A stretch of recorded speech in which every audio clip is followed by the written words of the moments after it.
ನಮಸ್ಕಾರ. ಮುಖ್ಯಾಂಶಗಳು. ರಾಜ್ಯದಲ್ಲಿ ನೂತನ ರಾಷ್ಟ್ರೀಯ ಶಿಕ್ಷಣ ನೀತಿ ಜಾರಿ. ಪದವಿ ಕಾಲೇಜುಗಳಿಗೆ ನಾಳೆಯಿಂದ ಪ್ರವೇಶ ಅಧಿಸೂಚನೆ. Doctor CN Ashwathnarayan. ಅಫ್ಘಾನಿಸ್ತಾನದಲ್ಲಿ ಸಿಲುಕಿದ್ದ 250 ಭಾರತೀಯರ ರಕ್ಷಣೆ. 3 ವಿಮಾನಗಳಲ್ಲಿ ಸ್ವದೇಶಕ್ಕೆ ಆಗಮನ.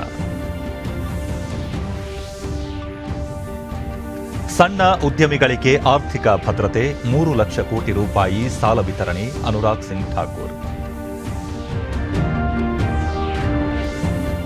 ಉತ್ತರ ಪ್ರದೇಶದ ಮಾಜಿ ಮುಖ್ಯಮಂತ್ರಿ ಕಲ್ಯಾಣ್ ಸಿಂಗ್ ನಿಧನ. ದೃಢ ವಿಶ್ವಾಸದ ಸಮರ್ಥ ನೇತಾರ ಕಣ್ಮರೆ. ಪ್ರಧಾನಿ ಸಂತಾಪ. ವಾರ್ತೆಗಳ ವಿವರ. ರಾಷ್ಟ್ರೀಯ ಶಿಕ್ಷಣ ನೀತಿ 2020 ಅನುಷ್ಠಾನದ ಬಗ್ಗೆ ಶಿಕ್ಷಣ ಸಂಸ್ಥೆಗಳ ಮುಖ್ಯಸ್ಥರೊಂದಿಗೆ ಉನ್ನತ ಶಿಕ್ಷಣ ಸಚಿವ ಡಾಕ್ಟರ್ ಸಿಎನ್ ಅಶ್ವತ್ಥನಾರಾಯಣ ಅವರು ಧಾರವಾಡದ ಕರ್ನಾಟಕ ವಿಶ್ವವಿದ್ಯಾಲಯದ ಸಭಾಂಗಣದಲ್ಲಿ ಸಂವಾದ ನಡೆಸಿದರು. ಸಂವಾದ ಸಭೆಯಲ್ಲಿ ಸಾಹಿತಿಗಳಾದ ಮಾಲತಿ ಪಟ್ಟಣಶೆಟ್ಟಿ, ವಿಧಾನ ಪರಿಷತ್ ಸದಸ್ಯ ಎಸ್ವಿ ಸಂಕನೂರ ಮತ್ತಿತರರು ಉಪಸ್ಥಿತರಿದ್ದರು.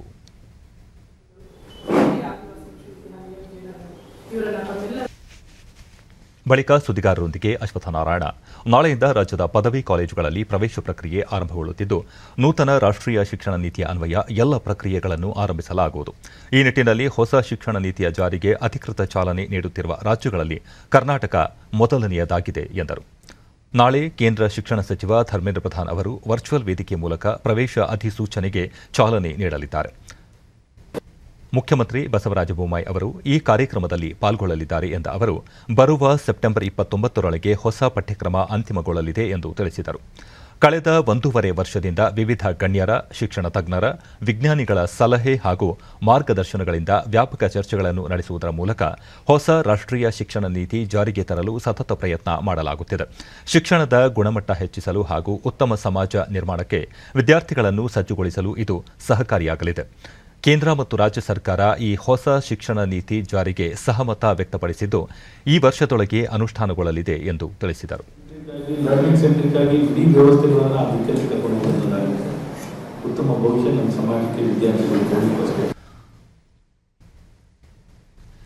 ಮೈಸೂರು ಜಿಲ್ಲೆಯಾದ್ಯಂತ 9 ಮತ್ತು 10ನೇ ತರಗತಿ ಶಾಲೆ ಆರಂಭಿಸಲು ಸಕಲ ಸಿದ್ಧತೆ ಮಾಡಿಕೊಳ್ಳಲಾಗಿದೆ ಎಂದು ಸಾರ್ವಜನಿಕ ಶಿಕ್ಷಣ ಇಲಾಖೆ ಉಪನಿರ್ದೇಶಕ ರಾಮಚಂದ್ರ ರಾಜೆ ಅರಸ್ ತಿಳಿಸಿದ್ದಾರೆ. ಸುದ್ದಿಗೋಷ್ಠಿಯಲ್ಲಿ ಅವರು, ಜಿಲ್ಲೆಯಲ್ಲಿ 9 ಮತ್ತು 10ನೇ ತರಗತಿಯ 85,125 ವಿದ್ಯಾರ್ಥಿಗಳಿದ್ದಾರೆ. ಎಲ್ಲಾ ಶಾಲೆಗಳಲ್ಲೂ ಸ್ವಚ್ಛತೆ ಜೊತೆಗೆ ಸ್ಯಾನಿಟೈಸರ್ ಮಾಡಲಾಗಿದೆ. ಕಳೆದ 1.5 ವರ್ಷದಿಂದ ಸರಿಯಾಗಿ ತರಗತಿಗಳು ನಡೆಯದ ಕಾರಣ ಹಿಂದಿನ ತರಗತಿ ಪಾಠಗಳನ್ನು ಪುನರ್ಮನನ ಮಾಡಲಾಗುತ್ತದೆ. ಈಗಾಗಲೇ ಕ್ಷೇತ್ರ ಶಿಕ್ಷಣಾಧಿಕಾರಿಗಳು ಹಾಗೂ ಪೋಷಕರೊಂದಿಗೆ ಶಾಲೆ ಆರಂಭ ಕುರಿತು ಚರ್ಚೆ ನಡೆಸಲಾಗಿದೆ ಎಂದರು. ಕೊರೋನಾ ಕಾರಣದಿಂದ ಶಾಲೆಗಳಲ್ಲಿ ಬಿಸಿಯೂಟ ನಿಲ್ಲಿಸಲಾಗಿದ್ದು, ಬಿಸಿ ನೀರಿನ ವ್ಯವಸ್ಥೆ ಮಾಡಲಾಗಿದೆ. ಪೋಷಕರ ಒಪ್ಪಿಗೆ ಇದ್ದರೆ ಮಾತ್ರ ಮಕ್ಕಳು ಶಾಲೆಗೆ ಬರಬಹುದು. ಇಲ್ಲದಿದ್ದರೆ ಆನ್ಲೈನ್ ಮೂಲಕ ಪಾಠ ಪ್ರವಚನ ಕೇಳಬಹುದು. ಕಡ್ಡಾಯವಾಗಿ ಶಾಲೆಗೆ ಹಾಜರಾಗಬೇಕೆಂಬ ಯಾವುದೇ ನಿರ್ದೇಶನ ನೀಡಿಲ್ಲ. ಜೊತೆಗೆ ಹಳೆಯ ಬಸ್ ಪಾಸ್ ಬಳಕೆಗೆ ಅನುಮತಿ ನೀಡುವಂತೆ ಜಿಲ್ಲಾಧಿಕಾರಿಗಳಿಗೆ ಮನವಿ ಮಾಡಲಾಗಿದೆ. ಹಾಗಾಗಿ ವಿದ್ಯಾರ್ಥಿಗಳು ಯಾವುದೇ ಆತಂಕವಿಲ್ಲದೆ ಬಸ್ ಮೂಲಕ ಶಾಲೆಗೆ ಬರಬಹುದು. ಶಾಲಾ ಸ್ವಚ್ಛತಾ ಕಾರ್ಯಗಳಿಗೆ ಮಕ್ಕಳನ್ನು ಬಳಸಿಕೊಳ್ಳಬಾರದು ಎಂದು ಕಟ್ಟುನಿಟ್ಟಿನ ಸೂಚನೆ ನೀಡಲಾಗಿದೆ ಎಂದು ತಿಳಿಸಿದರು. ಸಿಕ್ಕದ ನಂತರ ನಾವು ಹೇಗೆ ಮನವೊಲಿಸಬೇಕು, ಬಂದಂಥ ಮಕ್ಕಳಿಗೆ ಹೇಗೆ ಸೌಲಭ್ಯವನ್ನು ಕೊಡಬೇಕು ಅನ್ನೋದ್ರ ಬಗ್ಗೆ ನಾವು ತೀರ್ಮಾನ ಮಾಡ್ತಾ ಇದ್ದೀವಿ. ಮತ್ತು ಇದ್ರ ಜೊತೆಗೆ ಕಲಿಕೆಯಲ್ಲಿ ಬಹುಶಃ ಮಕ್ಕಳಿಗೆ ಯಾವುದೇ ರೀತಿಯಾದ ತೊಂದರೆ ಆಗಬಾರ್ದು ಅಂತೇಳಿ ಪಠ್ಯ ಪುಸ್ತಕ ಬರ್ತಾ ಇದೆ. ಸೊ ನಮಗೆ ಈ ವರ್ಷ ಕೊಡಬೇಕಾದಂಥ ಪಠ್ಯ ಪುಸ್ತಕಗಳು 30% 35% ನಮ್ಮ BOSನ ಗೋಡನ್ನು ಬಂದಿದೆ. ನಾವದು ಕನಿಷ್ಠ 50 ಭಾಗ ನಮಗೆ ಶೇಖರಣೆ ಆದಮೇಲೆ ಆ ಮಕ್ಕಳಿಗೆ ವಿತರಣೆ ಮಾಡ್ತೀವಿ. ಇಲ್ಲಾಂದರೆ 3, 4, 5 ಕನ್ಸೈನ್ಮೆಂಟ್ ಆಗ್ತದೆ, ಸ್ವಲ್ಪ ಸಮಸ್ಯೆ ಆಗ್ತದೆ. ಸಾರಿಗೆದು ದುಬಾರಿ ಆಗೋದ್ರಿಂದ ಕನಿಷ್ಠ 50% ಪುಸ್ತಕಗಳು ನಮಗೆ ಬಂದ ತಕ್ಷಣ ಹೊಸ ಪುಸ್ತಕಗಳನ್ನು ನಾವು ಶಾಲೆಗೆ ವಿತರಣೆ ಮಾಡಲಿಕ್ಕೆ ನಾವು ಪ್ರಯತ್ನ ಮಾಡ್ತೀವಿ. ತುಂಗಭದ್ರಾ ಮತ್ತು ಹಂಪಿ ಪ್ರವಾಸ ಮುಗಿಸಿ ಕೇಂದ್ರ ಸಚಿವ ಪ್ರಹ್ಲಾದ್ ಜೋಶಿ ಸಹೋದರ ಗೋವಿಂದ ಜೋಶಿ ಪುತ್ರನ ವಿವಾಹ ಸಮಾರಂಭಕ್ಕೆ ಆಗಮಿಸಿದ ಉಪರಾಷ್ಟ್ರಪತಿ ಎಂ ವೆಂಕಯ್ಯ ನಾಯ್ಡು ಹಾಗೂ ಅವರ ಪತ್ನಿ ಉಷಾ ಅವರನ್ನು ಹುಬ್ಬಳ್ಳಿ ವಿಮಾನ ನಿಲ್ದಾಣದಲ್ಲಿ ಮುಖ್ಯಮಂತ್ರಿ ಬಸವರಾಜ ಬೊಮ್ಮಾಯಿ ಅವರು ಬರಮಾಡಿಕೊಂಡರು. ಕೈಮಗ್ಗ, ಜವಳಿ, ಕಬ್ಬು ಅಭಿವೃದ್ಧಿ ಹಾಗೂ ಸಕ್ಕರೆ ಸಚಿವರಾದ ಶಂಕರ ಪಾಟೀಲ ಮುನೇನಕೊಪ್ಪ, ಜಿಲ್ಲಾಧಿಕಾರಿ ನಿತೇಶ್ ಕೆ ಪಾಟೀಲ್, ಹುಬ್ಬಳ್ಳಿ ಧಾರವಾಡ ಪೊಲೀಸ್ ಆಯುಕ್ತರಾದ ಲಾಪುರಾಮ್ ಉಪಸ್ಥಿತರಿದ್ದರು.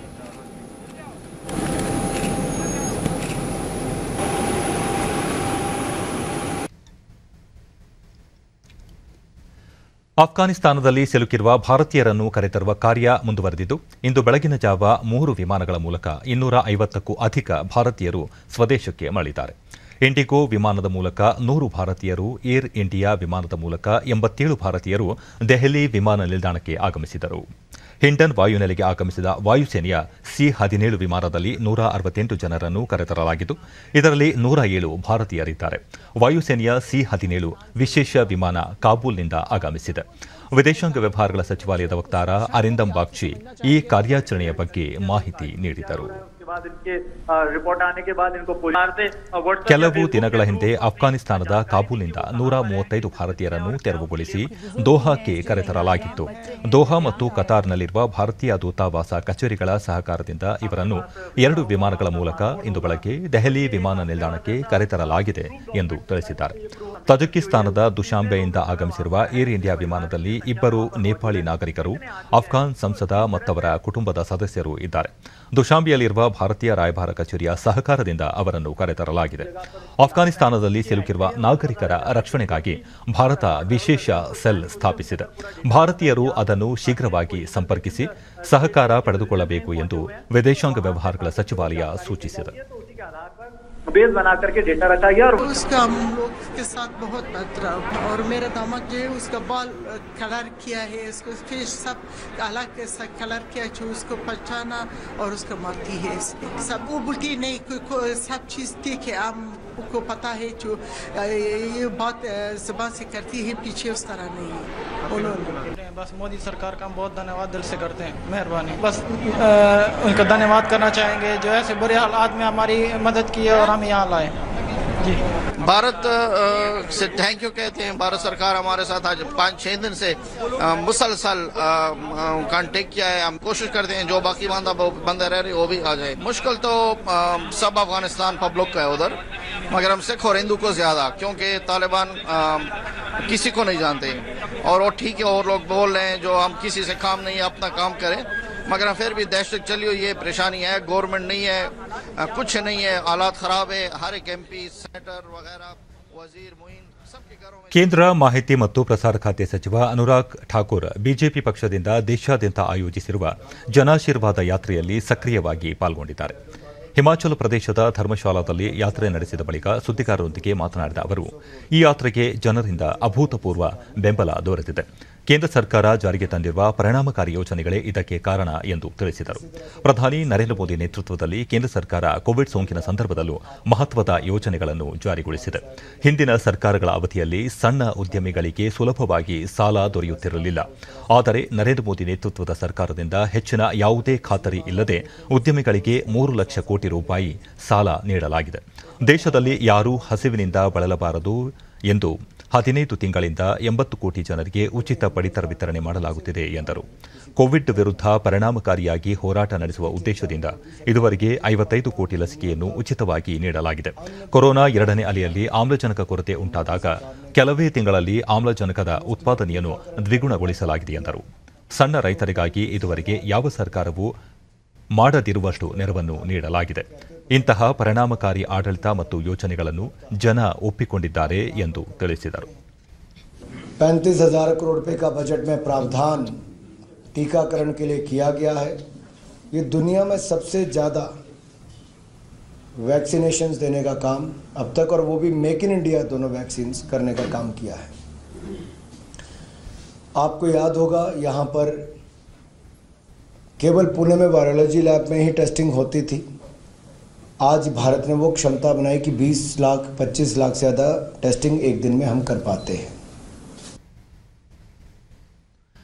ನಿನ್ನೆ ನಿಧನರಾದ ಉತ್ತರ ಪ್ರದೇಶದ ಮಾಜಿ ಮುಖ್ಯಮಂತ್ರಿ ಕಲ್ಯಾಣ್ ಸಿಂಗ್ ಅವರಿಗೆ ಪ್ರಧಾನಿ ನರೇಂದ್ರ ಮೋದಿ ಅಂತಿಮ ನಮನ ಸಲ್ಲಿಸಿದರು.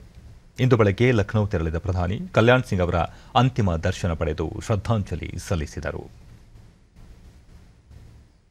लेकिन अखिल प्रधानमंत्री ಬಳಿಕ ಭಾವುಕರಾಗಿ ಸುದ್ದಿಗಾರರಿಗೆ ಪ್ರತಿಕ್ರಿಯೆ ನೀಡಿದ ಅವರು ಕಲ್ಯಾಣ್ ಸಿಂಗ್ ತಮ್ಮ ಹೆಸರನ್ನು ಸಾರ್ಥಕಗೊಳಿಸಿದ ನೇತಾರ, ಜನ ಕಲ್ಯಾಣವನ್ನೇ ತಮ್ಮ ಜೀವನದ ಮಂತ್ರವನ್ನಾಗಿಸಿದರು, ದೇಶದ ಭವಿಷ್ಯಕ್ಕಾಗಿ ತಮ್ಮ ಜೀವನ ಅರ್ಪಿಸಿದರು.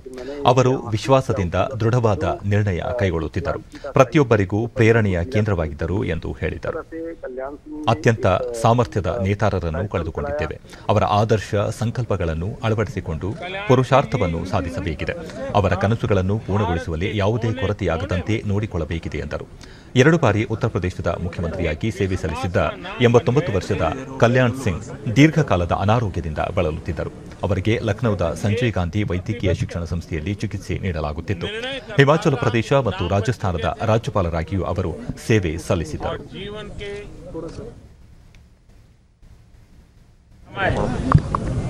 वे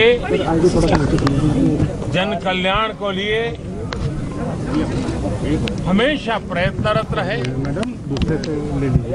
उनको जब भी जो दायित्व मिला, चाहे वो विधायक के रूप में हो, चाहे सरकार में उनका स्थान हो, चाहे गवर्नर की जिम्मेवारी हो, हमेशा हर एक के लिए प्रेरणा का केंद्र बने, जन सामान्य का विश्वास का प्रतीक बने।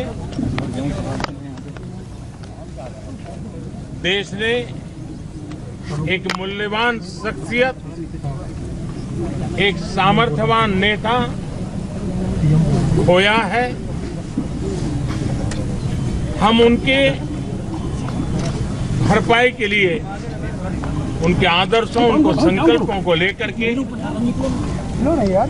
अधिकतम पुरुषार्थ करें और उनके सपनों को पूरा करने में कोई कमी न रखें। मैं भगवान प्रभु श्री राम को उनके चरणों में प्रार्थना करता हूं कि प्रभु राम कल्याण सिंह जी को अपने चरणों में स्थान दे और प्रभु राम उनके परिवार को इस दुख की घड़ी में इस दुख को सहन करने की शक्ति दे और देश में भी यहाँ के मूल्यों, यहाँ आदर्शों, यहाँ की संस्कृति, यहाँ की परंपराओं में विश्वास करने वाले हर दुखी जन को प्रभु राम ढाढ़स दे, यही प्रार्थना करता हूँ। ರಾಷ್ಟ್ರಪತಿ ರಾಮನಾಥ್ ಕೋವಿಂದ್ ಕಲ್ಯಾಣ್ ಸಿಂಗ್ ತಮ್ಮ ಆಡಳಿತಾವಧಿಯಲ್ಲಿ ಅಪರಾಧ ಚಟುವಟಿಕೆ ಮತ್ತು ಭ್ರಷ್ಟಾಚಾರವನ್ನು ಹೊಡೆದೋಡಿಸಲು ಶ್ರಮಿಸಿದ ಮಹಾನ್ ನಾಯಕರಾಗಿದ್ದಾರೆ. ಜನಮಾನಸದಲ್ಲಿ ನೆಲೆಸಿರುವ ನಾಯಕ ಅಗಲಿರುವುದು ನೋವನ್ನುಂಟು ಮಾಡಿದೆ. ಕುಟುಂಬ ಸದಸ್ಯರಿಗೆ ದೇವರು ದುಃಖ ಸಹಿಸಿಕೊಳ್ಳುವ ಶಕ್ತಿ ನೀಡಲಿ ಎಂದು ಟ್ವೀಟ್ ಮಾಡಿದ್ದಾರೆ. ಉಪರಾಷ್ಟ್ರಪತಿ ಎಂ ವೆಂಕಯ್ಯ ನಾಯ್ಡು ಕಲ್ಯಾಣ್ ಸಿಂಗ್ ಅವರ ಅಗಲಿಕೆ ಭಾರತದ ರಾಜಕೀಯ ಇತಿಹಾಸದ ಒಂದು ಯುಗ ಅಂತ್ಯವಾದಂತಾಗಿದೆ. ಸಾಮಾನ್ಯರ ಜೀವನ ಮಟ್ಟ ಸುಧಾರಿಸಲು ಪರಿಣಾಮಕಾರಿ ಆಡಳಿತ ನೀಡಿದ ಕಲ್ಯಾಣ್ ಸಿಂಗ್ ಅಗಲಿಕೆಯಿಂದ ತುಂಬಲಾರದ ನಷ್ಟವಾಗಿದೆ. ದೇವರು ಅವರ ಕುಟುಂಬ ಸದಸ್ಯರಿಗೆ ಸಹನೆ ಕೊಡಲಿ ಎಂದು ಟ್ವೀಟ್ ಮಾಡಿದ್ದಾರೆ. ಮುಖ್ಯಮಂತ್ರಿ ಬಸವರಾಜ ಬೊಮ್ಮಾಯಿ ಉತ್ತರ ಪ್ರದೇಶದ ಮಾಜಿ ಮುಖ್ಯಮಂತ್ರಿ ಕಲ್ಯಾಣ್ ಸಿಂಗ್ ನಿಧನಕ್ಕೆ ಸಂತಾಪ ಸೂಚಿಸಿ ಟ್ವೀಟ್ ಮಾಡಿದ್ದು, ಕಲ್ಯಾಣ್ ಸಿಂಗ್ ನಿಧನದ ವಿಷಯ ತಿಳಿದು ದುಃಖವಾಗಿದೆ. ದೇವರು ಅವರ ಆತ್ಮಕ್ಕೆ ಶಾಂತಿ ಕರುಣಿಸಿ ಕುಟುಂಬ ಸದಸ್ಯರಿಗೆ ದುಃಖವನ್ನು ಭರಿಸುವ ಶಕ್ತಿ ನೀಡಲಿ ಎಂದು ಟ್ವೀಟ್ ಮಾಡಿದ್ದಾರೆ. ರಕ್ಷಣಾ ಸಚಿವ ರಾಜನಾಥ್ ಸಿಂಗ್ ಕಲ್ಯಾಣ್ ಸಿಂಗ್ ಅವರೊಂದಿಗಿನ ಒಡನಾಟ ಸ್ಮರಿಸಿದರು. ಅವರನ್ನು ನಾಯಕ ಎನ್ನಬೇಕೋ, ಹಿರಿಯ ಸಹೋದರ ಅಥವಾ ಮಿತ್ರ ಎನ್ನಬೇಕೋ ತಿಳಿಯುತ್ತಿಲ್ಲ. ಅವರು ಎಲ್ಲವೂ ಆಗಿದ್ದರು ಎಂದು ಕಂಬನಿ ಮಿಡಿದರು. और उसके बाद यह सिलसिला लगातार आगे बढ़ता ही रहा. वैसे कई ऐसी घटनाएं हैं कि यदि मैं चर्चा करूं तो उस पर बहुत ही लंबा समय लगेगा, लेकिन श्री कल्याण सिंह जी को मैं सचमुच एक अपना नेता कहूं या बड़ा भाई कहूं या उन्हें हम एक मित्र कहें, ये फैसला कर पाना बहुत ही कठिन है. ಸ್ವಾತಂತ್ರ್ಯದ ಅಮೃತ ಮಹೋತ್ಸವ ವರ್ಷದ ಹಿನ್ನೆಲೆಯಲ್ಲಿ ಕೇಂದ್ರ ಮಾಹಿತಿ ಮತ್ತು ಪ್ರಸಾರ ಸಚಿವಾಲಯ ನಾಳೆಯಿಂದ 1 ವಾರದ ಕಾಲ ಪ್ರತಿಮಾ ಸಪ್ತಾಹ ಕಾರ್ಯಕ್ರಮವನ್ನು ಆಯೋಜಿಸಿದೆ. ಇದರ ಅಂಗವಾಗಿ ಆಕಾಶವಾಣಿ ಮತ್ತು ದೂರದರ್ಶನಗಳಲ್ಲಿ ದೇಶಭಕ್ತಿ ಬಿಂಬಿಸುವ, ಪ್ರೇರಣೆ ತುಂಬುವ ಹಲವಾರು ಕಾರ್ಯಕ್ರಮಗಳು ಪ್ರಸಾರವಾಗಲಿವೆ. ದೂರದರ್ಶನದಲ್ಲಿ ದೇಶಭಕ್ತಿಯ ಚಿತ್ರೋತ್ಸವ ಆಯೋಜಿಸಲಾಗುವುದು. 8 ಪ್ರಮುಖ ವಲಯಗಳ ಮೇಲೆ ಕಾರ್ಯಕ್ರಮಗಳನ್ನು ಪ್ರಸಾರ ಮಾಡಲಾಗುವುದು. ನವೋದ್ಯಮ, ಡಿಜಿಟಲ್ ಕ್ರಾಂತಿ, ಆವಿಷ್ಕಾರ, ರಾಜತಾಂತ್ರಿಕ, ರಕ್ಷಣೆ, ಬಾಹ್ಯಾಕಾಶ ಹಾಗೂ ಜಮ್ಮು ಕಾಶ್ಮೀರದಲ್ಲಿ 370ನೇ ವಿಧಿಯನ್ನು ರದ್ದುಗೊಳಿಸಿರುವುದು ಸೇರಿದಂತೆ ಮೈಲುಗಲ್ಲುಗಳನ್ನು ನಿರ್ಮಿಸಿರುವ ಕೇಂದ್ರ ಸರ್ಕಾರದ ಹಲವಾರು ಕ್ರಮಗಳ ಕುರಿತು ಕಾರ್ಯಕ್ರಮ ಪ್ರಸಾರ ಮಾಡಲಾಗುವುದು. ಡಿಡಿ ಇಂಡಿಯಾದಲ್ಲಿ ರಾಜತಾಂತ್ರಿಕ, ಸಿನಿಮಾ ಹಾಗೂ ವಿಶ್ವಸಂಸ್ಥೆಯ ಭದ್ರತಾ ಮಂಡಳಿಯ ಅಧ್ಯಕ್ಷ ಸ್ಥಾನ ಸೇರಿದಂತೆ ವಿವಿಧ ಪ್ರಮುಖ ಹುದ್ದೆಗಳಿಗೆ ಭಾರತ ಅರ್ಹತೆ ಪಡೆದಿರುವ ಕುರಿತು ಕಾರ್ಯಕ್ರಮ ಪ್ರಸಾರವಾಗಲಿದೆ. ಪ್ರಚಾರರಹಿತ ನಾಯಕರು, ನೂತನ ಭಾರತದ ಚಾಂಪಿಯನ್ಗಳು, ಪ್ರಸಕ್ತ ವಾರದಲ್ಲಿ ಕೇಂದ್ರ ಸರ್ಕಾರದ ಪ್ರಮುಖ ಆರಂಭ ಹಾಗೂ ಘೋಷಣೆಗಳ ಬಗ್ಗೆಯೂ ಪ್ರಸಾರ ಮಾಡಲಾಗುವುದು.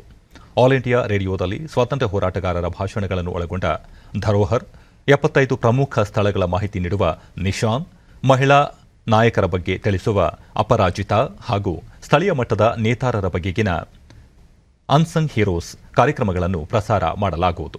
ಜೊತೆಗೆ ರಾಷ್ಟ್ರ ಹಾಗೂ ಸ್ಥಳೀಯ ಮಟ್ಟದಲ್ಲಿ ಕ್ವಿಜ್ ಕಾರ್ಯಕ್ರಮಗಳನ್ನು ಆಯೋಜಿಸಲಾಗುವುದು ಎಂದು ಸಚಿವಾಲಯ ತಿಳಿಸಿದೆ. ಕೇಂದ್ರ ಸರ್ಕಾರದ ವಿವಿಧ ವೇದಿಕೆಗಳಾದ ಪಿಐಬಿ ಹಾಗೂ ಸಾಮಾಜಿಕ ತಾಣಗಳಲ್ಲೂ ಹಲವಾರು ನೂತನ ಕ್ರಮಗಳ ಮೂಲಕ ಪ್ರತಿಮಾ ಸಪ್ತಾಹ ಆಚರಿಸಲಾಗುವುದು. ಅಣ್ಣ ತಂಗಿ, ಅಕ್ಕ ತಮ್ಮಂದಿರ ಬೆಸುಗೆಯ ಹಬ್ಬವೆಂದೇ ಪ್ರಸಿದ್ಧಿ ಪಡೆದಿರುವ ಭ್ರಾತೃತ್ವದ ಹಬ್ಬ ರಕ್ಷಾಬಂಧನ. ದೇಶದೆಲ್ಲೆಡೆ ಸೋದರತ್ವದ ಸಂಕೇತವಾದ ರಕ್ಷಾಬಂಧನವನ್ನು ಇಂದು ಆಚರಿಸಲಾಗುತ್ತದೆ.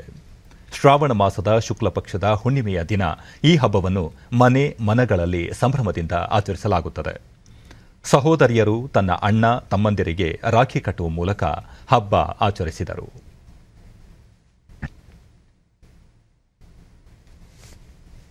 ऐसा त्योहार है जो भाई बहन के असीम प्यार को और मजबूत बनाता है.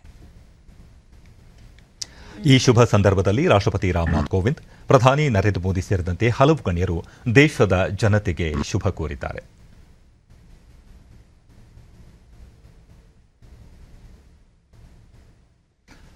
ಕೋವಿಡ್-19 ರೋಗ ನಿಯಂತ್ರಣಕ್ಕೆ ಭಾರತೀಯ ಔಷಧ ನಿಯಂತ್ರಣ ಮಹಾನಿರ್ದೇಶನಾಲಯ ಡಿಸಿಜಿಐ ಝೈಕೋ-ಡಿ ಲಸಿಕೆ ತುರ್ತು ಬಳಕೆಗೆ ಅನುಮೋದನೆ ನೀಡಿದ್ದು, ಈ ಲಸಿಕೆ ಬರುವ ಸೆಪ್ಟೆಂಬರ್ 25ರ ನಂತರ ಮಾರುಕಟ್ಟೆಗೆ ಲಭ್ಯವಾಗಲಿದೆ ಎಂದು ಲಸಿಕೆ ಉತ್ಪಾದನಾ ಸಂಸ್ಥೆ ಝೈಡಸ್ ಕ್ಯಾಡಿಲಾ ತಿಳಿಸಿದೆ. ಅಕ್ಟೋಬರ್ ತಿಂಗಳಲ್ಲಿ 1 ಕೋಟಿ ಮತ್ತು ನವೆಂಬರ್ನಲ್ಲಿ 2 ರಿಂದ 3 ಕೋಟಿ ಡೋಸ್ ಲಸಿಕೆ ಉತ್ಪಾದನೆ ಮಾಡುವ ಗುರಿ ಹೊಂದಲಾಗಿದೆ ಎಂದು ತಿಳಿಸಿದೆ. ಈ ಲಸಿಕೆ ಡ್ರಾಪ್ಸ್ ರೂಪದಲ್ಲಿ ಪಡೆಯಬಹುದಾಗಿದ್ದು, 12 ವರ್ಷ ಮೇಲ್ಪಟ್ಟ ಮಕ್ಕಳಿಂದ ಹಿಡಿದು ಪ್ರತಿಯೊಬ್ಬರೂ ಪಡೆದುಕೊಳ್ಳಬಹುದಾಗಿದೆ. ಮೊದಲ ಮತ್ತು 2ನೇ ಸುತ್ತಿನ ಪ್ರಾಯೋಗಿಕ ಪರೀಕ್ಷೆಯಲ್ಲಿ ಪರಿಣಾಮಕಾರಿಯಾದ ಫಲಿತಾಂಶ ಹೊರಬಂದಿರುವ ಹಿನ್ನೆಲೆಯಲ್ಲಿ ಡಿಸಿಜಿಐ ತುರ್ತು ಬಳಕೆಗೆ ಅನುಮೋದನೆ ನೀಡಿದೆ. ದೇಶದಲ್ಲಿ ಕಳೆದ 24 ಗಂಟೆಗಳಲ್ಲಿ 30,948 ಹೊಸ ಕೊರೋನಾ ಸೋಂಕು ಪ್ರಕರಣಗಳು ದಾಖಲಾಗಿವೆ. ಒಟ್ಟು ಪ್ರಕರಣಗಳ ಸಂಖ್ಯೆ 3,24,24,234. ನಿನ್ನೆ ಒಂದೇ ದಿನ 38,487 ಮಂದಿ ಆಸ್ಪತ್ರೆಯಿಂದ ಬಿಡುಗಡೆಗೊಂಡಿದ್ದು, ಇದರೊಂದಿಗೆ ಒಟ್ಟಾರೆ ಗುಣಮುಖರಾದವರ ಸಂಖ್ಯೆ 3,16,33,469ಕ್ಕೆ ಹೆಚ್ಚಳವಾಗಿದೆ. ಚೇತರಿಕೆ ಪ್ರಮಾಣ 97.57%ರಷ್ಟಿದೆ. ಒಟ್ಟು 3,53,398 ಸಕ್ರಿಯ ಪ್ರಕರಣಗಳಿವೆ. ಈ ಪ್ರಮಾಣ 1.09%ರಷ್ಟಿದೆ. ಕಳೆದ 24 ಗಂಟೆಗಳಲ್ಲಿ 403 ಮಂದಿ ಮೃತಪಟ್ಟಿದ್ದು, ಒಟ್ಟು ಮೃತಪಟ್ಟವರ ಸಂಖ್ಯೆ 4,34,367ಕ್ಕೆ ಏರಿಕೆಯಾಗಿದೆ. ಇದು 1.34%ರಷ್ಟಿದೆ. ದೇಶದಲ್ಲಿ ಲಸಿಕೆ ಅಭಿಯಾನ ವಿಶೇಷವಾಗಿ ಮುಂದುವರೆದಿದೆ. ಇದರ ಪರಿಣಾಮ ವಿಶ್ವದಲ್ಲಿ ಅತಿ ಹೆಚ್ಚು ಲಸಿಕೆ ನೀಡಿರುವ ದೇಶಗಳ ಪೈಕಿ ಭಾರತ ಮುಂಚೂಣಿಯಲ್ಲಿ ಇದೆ. ಇದುವರೆಗೆ ದೇಶಾದ್ಯಂತ ಒಟ್ಟು 58,14,89,377 ಡೋಸ್ ಲಸಿಕೆ ನೀಡಲಾಗಿದೆ. ನಿನ್ನೆ ಒಂದೇ ದಿನ 52,23,612 ಡೋಸ್ ಲಸಿಕೆ ನೀಡಲಾಗಿದೆ ಎಂದು ಕೇಂದ್ರ ಆರೋಗ್ಯ ಸಚಿವಾಲಯ ತಿಳಿಸಿದೆ. ದೇಶದಲ್ಲಿ ಕೊರೋನಾ ಮಾದರಿಗಳ ಪರೀಕ್ಷಾ ಸಾಮರ್ಥ್ಯದಲ್ಲಿ ನಿರಂತರ ಹೆಚ್ಚಳ ಮಾಡಲಾಗುತ್ತಿದ್ದು, ಇದುವರೆಗೆ ಒಟ್ಟು 50,62,56,239 ಮಂದಿಗೆ ಕೊರೋನಾ ಮಾದರಿ ಪರೀಕ್ಷೆ ನಡೆಸಲಾಗಿದೆ. ನಿನ್ನೆ ಒಂದೇ ದಿನ 15,85,681 ಮಂದಿಯ ಮಾದರಿ ಪರೀಕ್ಷಿಸಲಾಗಿದೆ ಎಂದು ಭಾರತೀಯ ವೈದ್ಯಕೀಯ ಸಂಶೋಧನಾ ಮಂಡಳಿ ಐಸಿಎಂಆರ್ ತಿಳಿಸಿದೆ. ಕೋಲಾರ ಜಿಲ್ಲೆಯಲ್ಲಿ ಕಳೆದ ಕೆಲ ದಿನಗಳಿಂದ ಉತ್ತಮ ಮಳೆಯಾಗುತ್ತಿರುವ ಹಿನ್ನೆಲೆಯಲ್ಲಿ ರೈತರು ಬಿತ್ತನೆ ಕಾರ್ಯದಲ್ಲಿ ತೊಡಗಿಸಿಕೊಂಡಿದ್ದಾರೆ. ಈಗಾಗಲೇ ಬಹುತೇಕ ರೈತರು ರಾಗಿ ಬಿತ್ತನೆ ಮಾಡಿದ್ದು, ಜೊತೆಗೆ ಅವರೇ, ತೊಗರಿ, ಅಲಸಂದಿಯನ್ನು ಬಿತ್ತಿದ್ದಾರೆ. ಮಳೆಯಿಂದಾಗಿ ಕೃಷಿ ಚಟುವಟಿಕೆ ಆರಂಭವಾಗಿ ರೈತರ ಮುಖದಲ್ಲಿ ಮಂದಹಾಸ ಮೂಡಿದೆ.